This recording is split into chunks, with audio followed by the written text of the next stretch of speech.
Hello everybody, and welcome back to another kind of news video, if you want to call it that, I guess. We're going to go and discuss like some TV news and just things like that. So renewals, cancellations, just anything kind of upcoming in TV, whether that be Marvel, DC, or anything else that we kind of find enjoyable in this world of fiction.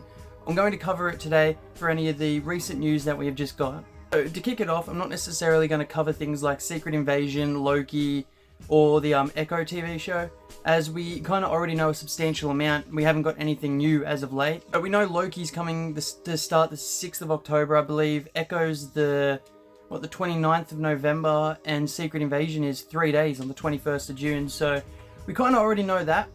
But we're going to start this video with Velma. So the Velma animated TV show just got renewed for a season 2. So it was recently renewed after a semi-well received season 1 that was on Max and Adult Swim. They revealed the renewal at a panel at the Annecy International Animated Film Festival, where a lot of this news has recently come out from, as they spoke on some other projects and previewed Max's upcoming adult animation slate, so everything they're going to be doing.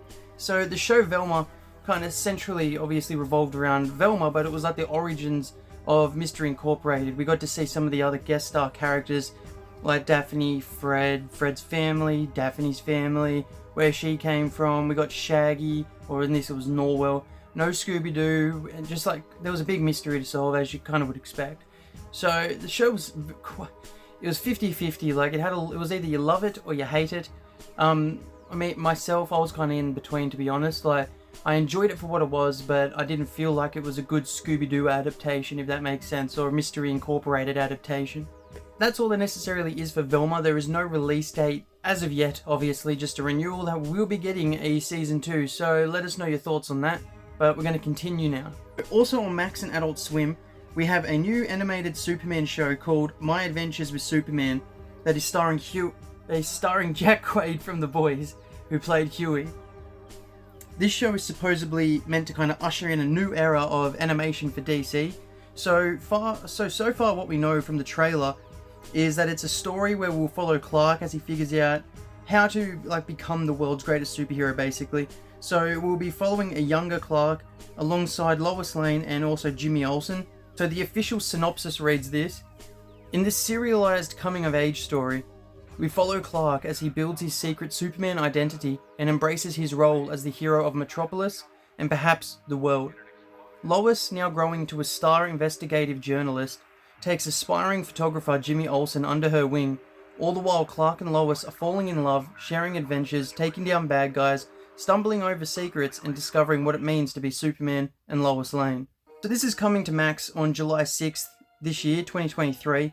Then Adult Swim the next day on the 7th, where we'll get a 2-episode premiere, and from what we have seen, this show looks great.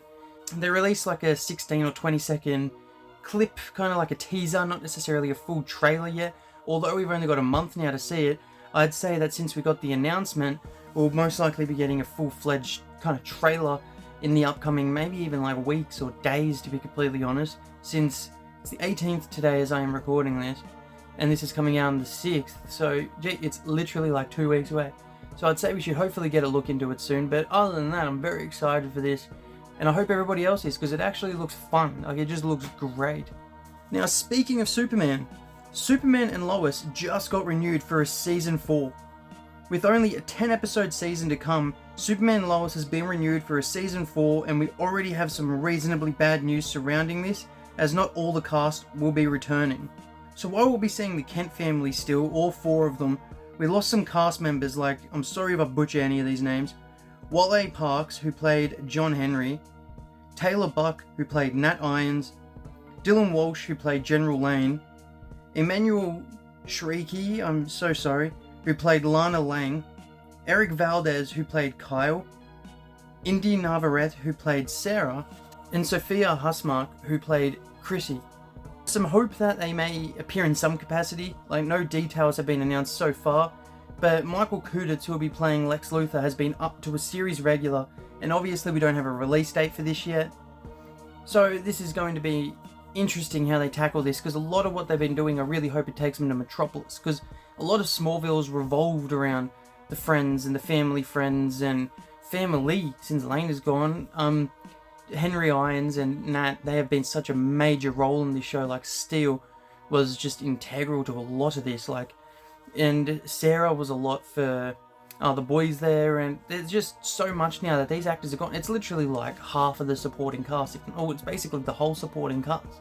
All we've really got left is the Kent family and just a couple of occasional faces that we have seen. This is literally the entirety of the supporting cast. So yeah, with that being said, how do you think this show will go down now that we have lost a lot of these prominent faces from it? Are you still excited? I think they're trying to cut costs. It's a 10 episode, the shortest that any of the CW DC shows have ever had was a 10 episodes after The Flash's 13.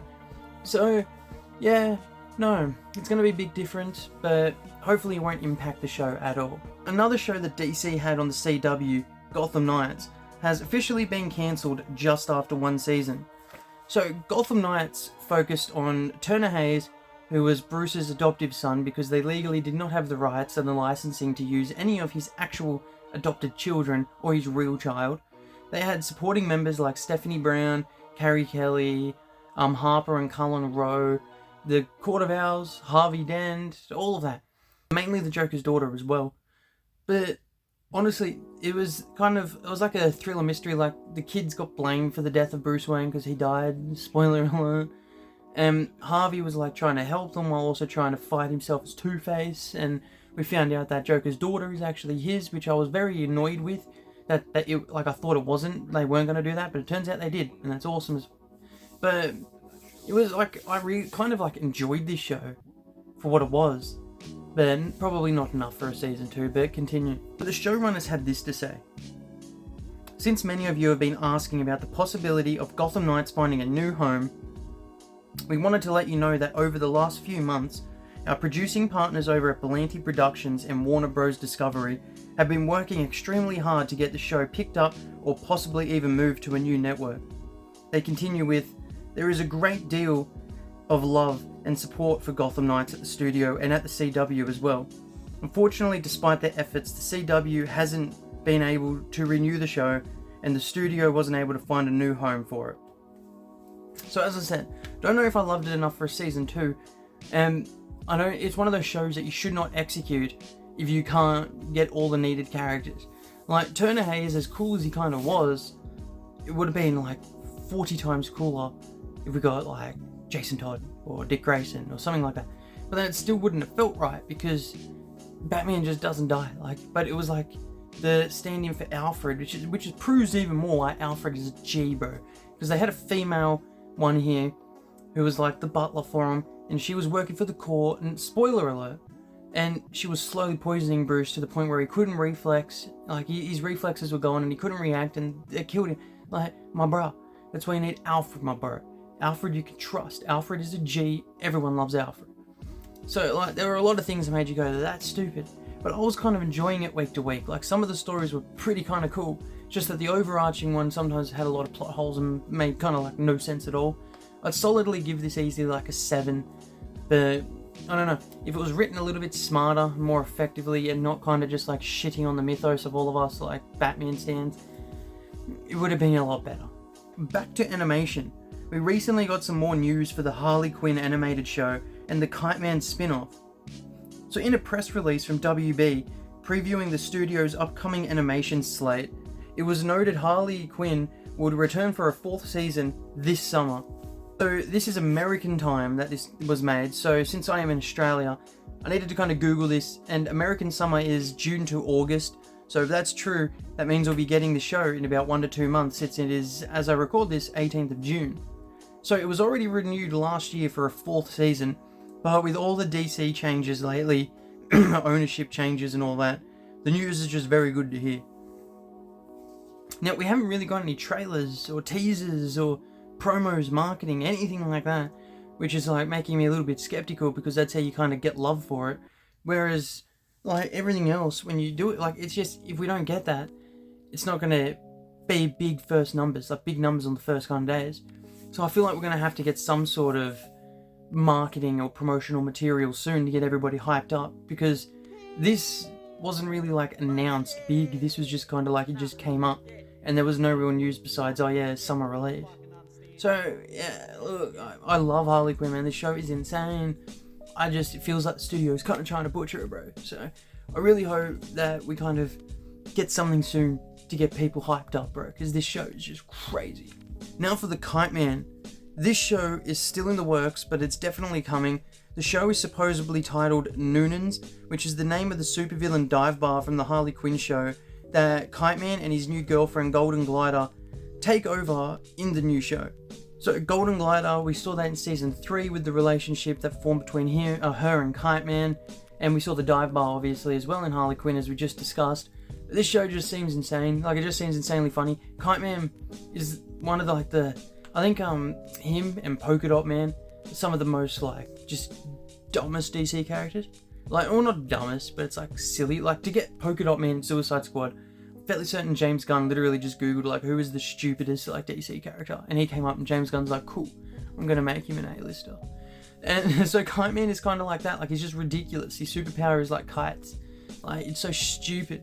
But this Harley Quinn show effectively works on stupid. It is awesome. Clayface, I kind of like this iteration. It's one of those shows like Teen Titans Go. That stuff, I actually thoroughly enjoy that show. I watch it with my little sister. Sometimes you can get a little bit wacky. Their interpretation of Batman, hilarious, bro. Robin, hilarious, bro. Sometimes you can get away with that. If it's meant to be a serious show, in the Batman or the Joker movies, if that's meant to be serious and edgy and dark, and if we had Batman doing some weird stuff and kissing Catwoman's toes and laughing and just kind of bowing down to her and being oh my god, we'd be what the fuck is this? This ain't Robert Pattinson's Batman. But when you're doing it in Harley Quinn, a show that is just so aware it is stupid, it works perfectly. So that's the same as Kite Man. It works perfectly for what it is. So I'm very excited. More DC animated news as well, which this one kind of excites me the most. It's a Beast Boy animated show titled Beast Boy Lone Wolf, and it is in the works.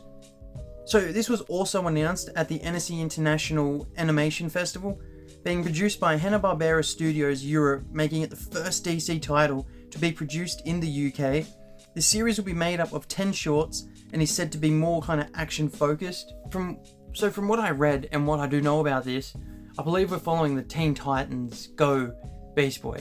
So don't get hopes up that's going to be some insane kind of Beast Boy show at the moment, since it's meant to be on Cartoon Network. Hanna-Barbera are behind it and all that, so it's not meant to be some crazy thing. I think it's just going to be a spin-off of the Teen Titans Go universe and shows and all that. But it's going to only be shorts, so kind of picture I Am Groot, but Teen Titans Go Beast Boy, I guess. But a bit more action-packed, kind of funny, I suppose. So it's going to be quite just a good little giggle. So I'm not skeptical, man. I'm going to watch it with my sister. We're going to sit down, we're going to watch it, bro, and it's going to be fun.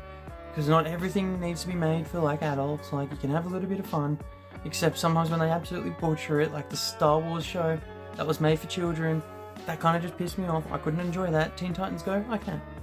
But that's the video. Kind of a quick one. Kind of not really a quick one. I think it's the same length as my previous news video, but I just wanted to kind of talk about some movie news and TV show news. As I said, I didn't really include Secret Invasion, Loki, or Echo. I was going to involve Doom Patrol as well, but there's nothing to really talk about as we haven't kind of got any confirmation on when part 2 of season 4 is coming out, man. It's been 6 months. Yeah, Secret Invasion, we know everything about that, man. 3 more days and just watch it, bro. I'll probably do a review. Loki, Echo, last thing we heard was the announced date, the announcement dates, and Echo is going to be dropped as one whole season, they're not going to do week by week. Loki will be week by week. And everything else there is just kind of some fun recent news in the past week. So let me know which one you are most excited for. Are you angry over any of them? What would you change? And are you excited to see all of these shows just kind of drop, man? I know I am. So if you're new here, hit the subscribe button, share this to friends even if you can, and just comment down below, bro. We'll have a conversation. I'm trying to grow this channel and do some real fun things. We've got some other playlists here of first appearances, characters explained, fun things like that. So come join along for the ride. I'll see you all next time. Until then, comics out.